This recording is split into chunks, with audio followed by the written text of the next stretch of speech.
ఢిల్లీలో ప్రధానమంత్రి నరేంద్ర మోదీ నివాసానికి శాంతియుత ర్యాలీగా బయలుదేరిన లోక్సభ ప్రతిపక్ష నాయకుడు రాహుల్ గాంధీపై జరిగిన దాడిని ఖచ్చితంగా ప్రజాస్వామ్య విలువలపై జరిగిన దాడేనని కాంగ్రెస్ పార్టీ నాయకులు తీవ్రంగా ఖండించారు.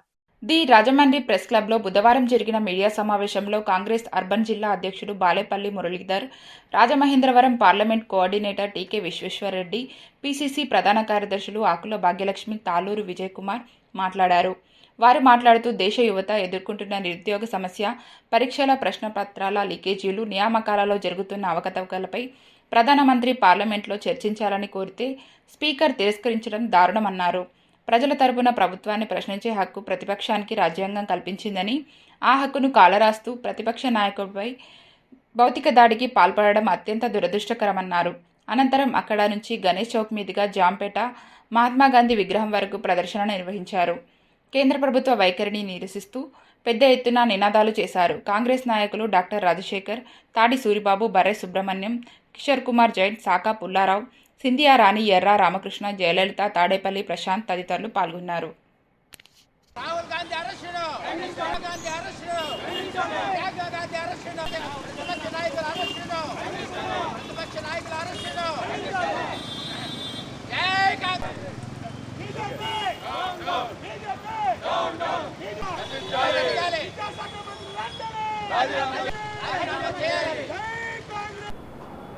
రాహుల్ గాంధీ గారు క్షేత్రోత్కా గోల్ అంటూ ఒక కార్యక్రమం గతంలో నిర్వహించడం జరిగింది. దానికి అనూహ్యమైనటువంటి స్పందన వచ్చింది. దానిపైన మేము గతంలో కూడా ఒక ప్రెస్ మీట్ పెట్టి చెప్పడం జరిగింది. అయితే ఈ పరిణామ క్రమంలో నిన్నగాక మొన్నటి రోజున దేశ రాజధానిలో దేశంలోని వివిధ ప్రాంతాల నుంచి లక్షలాదిగా విద్యార్థులు, విద్యార్థి సంఘ నాయకులు, వారి తల్లిదండ్రులు దేశ రాజధానికి విచ్చేసి వారి యొక్క నిరసనను తెలియజేయడం జరిగింది. ఈ నిరసన కార్యక్రమం సందర్భంగా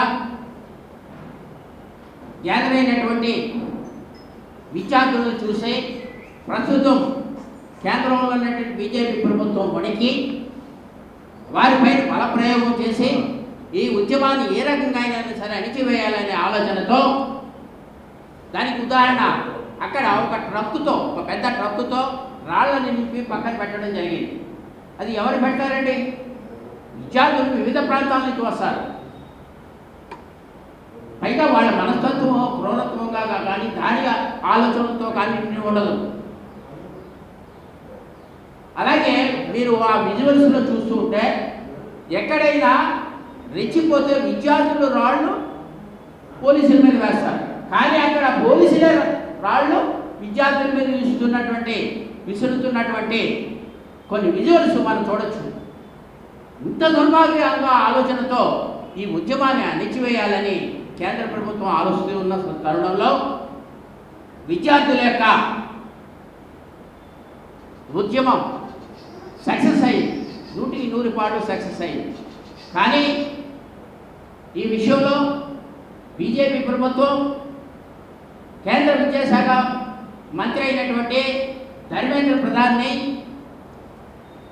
ఆ పదవి నుంచి తొలగించాలనే వారి యొక్క ముఖ్య డిమాండ్. నిజంగా చెప్పాలంటే నేను గతంలో కూడా చెప్పాను. ఈ సందర్భంగా ప్రతిపక్ష నాయకుడైనటువంటి రాహుల్ గాంధీ గారు, అలాగే మా ప్రియాంక గాంధీ గారు, ఇతర వివిధ పార్టీలకు చెందినటువంటి నాయకులందరూ కూడా నిన్నటి రోజున ప్రధాని మోడీ భవనానికి సుమారు ఒక 2 కిలోమీటర్ల దూరంలో వారు తమ యొక్క నిరసన తెలియజేయడానికి శాంతియుతంగా నిరసన తెలియజేస్తున్న సందర్భంలో మా రాహుల్ గాంధీ గారిని క్రూరంగా ఈడ్చుకుంటూ, మా ప్రియాంక గాంధీ గారిని, అలాగే ప్రతిపక్ష నాయకులను అందరినీ కూడా క్రూరంగా ఈడ్చుకు వెళ్ళి వ్యాన్లో పడేసి అరెస్ట్ చేయడం జరిగింది. దీన్ని మా కాంగ్రెస్ పార్టీ తరఫున తీవ్రంగా ఖండిస్తున్నాం. ప్రజాస్వామ్యంలో ప్రజల యొక్క హక్కు పోరాటం, ప్రజల యొక్క హక్కు నిరసన, అనేక ఉద్యమాలను నిర్మిస్తేనే ఈనాటి ఈ స్వతంత్రం మనకి. ఈ భారతదేశ స్వతంత్రానికి ఎంతమంది తమ నిరసనను అలాగే బంగ్లాదేశ్లో చూసాం ఆవిడ దేశాన్ని వదిలి పారిపోయి భారతదేశంలో తలదాచుకోవడానికి వచ్చి ఇక్కడ పడి తలదాచుకుని ఆఖరికి ఆవిడకి మరణశిక్ష కూడా విధించారు. అలాగే నేపాల్లో చూసాం, నేపాల్లో విద్యార్థులందరూ తిరుగుబాటు చేస్తే ఆ నేపాల్ ప్రధాని కూడా ఆ దేశం వదిలి పారిపోయాడు అమెరికా.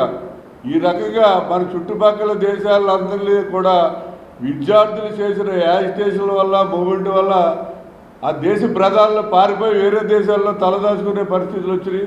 నీకు కూడా అదే గీత పడుతుంది. ఎందుకంటే నీ కోసం ట్రంప్ ఎదురు చూస్తున్నాడు. ఎందుకంటే ఆడికి ఒక బానిస ఎక్స్ట్రా కావాలి. నువ్వు ఆల్రెడీ ఆడికి ఇదే కాబట్టి ఆ మోడీ ఎప్పుడొస్తాడా అని ట్రంప్ ఎదురు చూస్తున్నాడు. ఈ భారతదేశంలో ఉన్న విద్యార్థులు కానీ, నిరుద్యోగ యువత కానీ ఆల్రెడీ నువ్వు సంవత్సరానికి 2 కోట్ల ఉద్యోగాలు ఇస్తారన్నావు. 12 సంవత్సరాల్లో 24 కోట్ల ఉద్యోగాలు ఇవ్వాలి. కానీ నువ్వు ఇచ్చిన ఉద్యోగాలు కానీ ఏవి కానీ ఎక్కడ ఏం కనపడతలేదు. కాబట్టి నేను చెప్పేది ఏంటంటే ఈ యువతే దేశానికి రక్షణ. ఈ విద్యార్థులు కానీ, యువకులు కానీ వీళ్ళందరూ కూడా తిరుగుబాటు చేస్తారు. ఈ దేశంలో త్వరలోనే మన పక్క దేశాలైన నేపాల్లో కానీ, బంగ్లాదేశ్లో కానీ, శ్రీలంకలో ఎలాంటి ఉద్యమాలు జరిగినాయో అలాంటి ఉద్యమం జరుగుతుంది. నువ్వు తప్పకుండా ఈ దేశాన్ని వదిలిపోయే పరిస్థితి త్వరలోనే వస్తుందని చెప్పి నరేంద్ర మోడీ గారిని హెచ్చరిస్తున్నాం. 36 సార్లు మన్ కీ బాత్ చేసిన ఈయన 2 నిమిషాలు దిల్ కీ బాత్ వెళ్ళాడా? 136 సార్లు బలవంతంగా అందరి చేత వినిపించిన ఆయన 2 నిమిషాలు దేశానికి వెన్నై ఉన్న వాళ్ళని, యువకుల యొక్క విషయాన్ని 2 నిమిషాలకు చెప్పించి ఆనందించలేకపోయారా? ఎప్పుడైతే మాటలకు చర్చలకు లేకుండా బీజేపీ ప్రభుత్వం ఇది చేస్తుంది అంటే కేవలం దీన్ని నిరసనని విధ్వంస రూపం చేయించి ఈ విధ్వంసమే రణరంగంలో నుంచి మరణహోమం అవ్వాలి. ఈ మరణహోమం నుంచే సవాలు వచ్చి సభ వేదికలెక్కి జెండాలు వేసి దాని మీద ఓట్లు అల్లుకునే అనైతికతమైన అలవాటు కొంత రాజకీయ వాళ్ళకి కలిసి వచ్చిన అలవాటుగా ఉంది. గతంలో అయితే ఓటుకి నోట్ అనేవారు. ఇప్పుడు కొత్తగా పొలిటికల్ ట్రెండ్ ఏంటంటే సభ పెట్టుకల మీద జెండాలు వేసి ఓట్లకి రోడ్ షోలు చేయడము, పాడీలు మోసి ఓట్లు అల్లుకోవడం. ప్రస్తుత పొలిటికల్ ట్రెండ్ అదే జరుగుతుంది. కాబట్టి ఇది భక్షించే ప్రభుత్వమే కానీ ముమ్మాటికి రక్షించే ప్రభుత్వం కాదు. భాగంగానే ఆ యొక్క ఉద్యమంలో భాగంగా మోడీకి వెళ్ళడం జరిగింది. కానీ మోడీ ప్రధానమంత్రి మీద వ్యతిరేకత కాదు.